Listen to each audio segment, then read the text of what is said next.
Alright, so I just wanted to give you a sense of the iPad workflow. So essentially I have the SD card plugged into the lightning cable adapter for the iPad and currently testing on the new iPad OS. In the bottom right corner you see you click import here, and these are all the photos that I shot.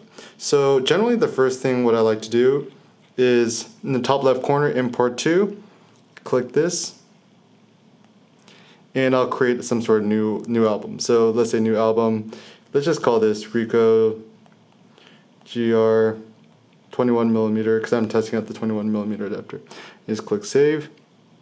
And then you can see here on the top right corner where it says import all, just click that. And I already imported some of these, so I'll just skip the duplicates. And so here in the top right corner, you could see it's currently working through the import, and I shot a lot of pictures.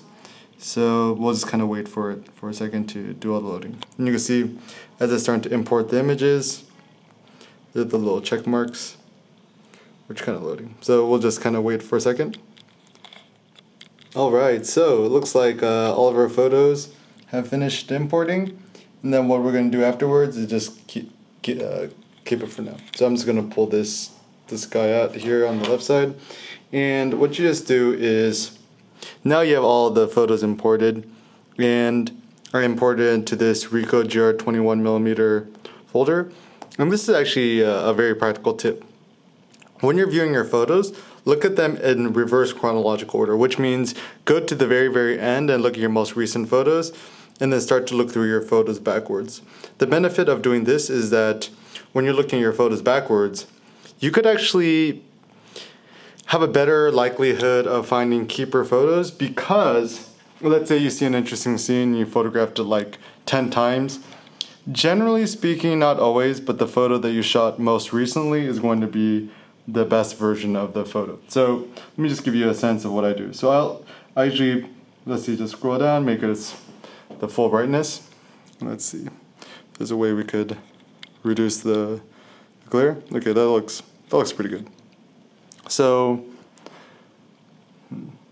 okay, anyways, I'm just gonna do this as I normally do it. So I'm just looking through my photos, and essentially what I'm trying to do is when I'm looking through my pictures, I'm just trying to look at discover images that I kind of like the feeling of the images, and also just the sense I get through it. So when I'm looking at this photo, what I really love is I love this line right here. And so what I'll do is I'll just tap it, and here in the top right corner, I'll just favorite the image. And I'll scroll through this. Also, I like this one too. This nice little curve here, that little dot here. And you can see there's so many different versions of the photos that I photographed. And also one of the things I really love about looking at the photos in the iPad is I like to just look through the images and just kind of zoom in. So you can just kind of see the nice details here. And one of the things that's really cool about looking at photos on the iPad is that the photos on the iPad are actually much sharper, and they look superior than even looking at photos on my 13-inch MacBook Pro Touch Bar. And essentially what you could do is just kind of keep looking through your photos really big, and you could kind of quickly scroll through them. Another tip, what you could do is you could actually look at your photos as small thumbnails. So often if you want to really expedite your photo workflow and you're kind of in a rush, you could actually look at your photos as small thumbnails and really quickly judge the composition. So even from this image here, you could see there's a nice diagonal composition here. So what I do is click that, and you can favorite it, swipe down to look at all the other photos. Or even if you look at these 3 photos here, so you could see I could quickly scan these photos as small thumbnails. I'm like, I like this photo the best, so I'll click that here.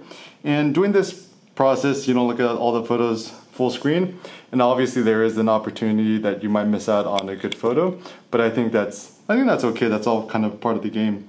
And so if you want to quickly judge your compositions as small thumbnails, it'll help you judge them a lot quicker, and you could also start to train your eye, because my theory is if a photo works well as a small thumbnail, then it should also work well as a full screen image. And so let's say you go through all your photos and you selected all the images, then you could just go back to albums and then just click favorites, and all the photos that you favorited will show up here. Now, what do you do after you favorited all these images? There's several things you could do. You could upload them to Dropbox. What I personally do is I just upload them straight to my blog. So I upload to the media library in my WordPress. So I could just click select files, photo library, favorites, and then I'll just select these images that I like and click done. And then I'll just wait for these images to upload. And then what I'll do afterwards is I'll start to write a blog post, and that'll include the images. So this is just a simple way of thinking about the photographic workflow. There's a trillion different workflows out there. I'm sure this is going to constantly be evolving. But I would just encourage you to, if you have an iPad or you have an iPhone, just go to the Apple Store, pick up one of these SD card adapters, play with the workflow, and also I do encourage you to experiment more with Apple's built-in Photos app. I think it's a fantastic product. Big ups to the Apple team for it. And it's free, it's fast, and it's really beautiful to see photos on the iPad rather than just seeing them on a laptop. You can also stand, sit, whatever. So I think, yeah, let's do an ode to Steve Jobs, and let's keep rocking the iPad.